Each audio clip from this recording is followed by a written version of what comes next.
நவாஸ்கனி வந்து அவர் இன்டர்வியூல சொல்லும்போது சொல்றாரு, அது வந்து வக்பு வாரியத்துடைய சொத்தாக இருக்கக்கூடிய தர்கா.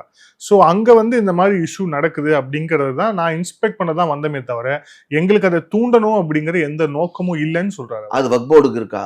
அவர் சொல்றாரு அப்படி. நீங்க வக்ஃப் போர்டுல ஏதாவது டாக்குமெண்ட் காமிங்க. ஏன் நான் என்ன சொல்றேங்க, வக்ஃப் போர்டே இல்லாத சமயத்துல வக்ஃப் போர்டுக்கு எப்படிங்க எழுதி கொடுத்துருக்க முடியும்? 1900 இந்து சமய அறநிலையத்துறை எழுதி கொடுத்துட்டாங்க, இந்து சமய அறநிலையத்துறை டேக் ஓவர் பண்ணிடுச்சு அப்படின்னு சொன்னா இது நகைப்புக்குரியதா இல்லையா? ஏன்னா யார் வக்ஃப் போர்டுக்கு ஒரு சொத்து கொடுக்குறாங்கன்னு சொன்னா, தானமா கொடுக்கணும்னா, இப்போ என்னோட சொத்து இருக்கு, யார் வேணா வக்ஃப் போர்டுக்கு சொத்து கொடுக்கலாம். என்னோட சொத்தை நான் வக்ஃப் போர்டுக்கு கொடுக்கணும்னு சொன்னா எழுதி கொடுக்கணும். அந்த மாதிரி அந்த இடத்துல ஏதாவது எழுதி கொடுத்துருக்காங்களா? எதா இருந்தா லீகல் டாக்குமெண்ட் எதா இருந்தா கொடுக்க சொல்லுங்க. ஏன்னா இது வக்ஃப் போர்டுக்கு சம்பந்தம் இல்லாத இடம்.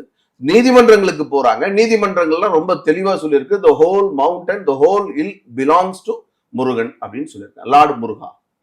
பட் அங்க என்க்ரோச் பண்ணதுனால, அங்க ஆக்கிரமிப்பு செஞ்சதுனால நீங்க அந்த இடத்தை தவிர்த்து மற்ற இடங்களுக்கு பயன்படுத்தக்கூடாது, எக்ஸ்பேண்ட் பண்ணக்கூடாது.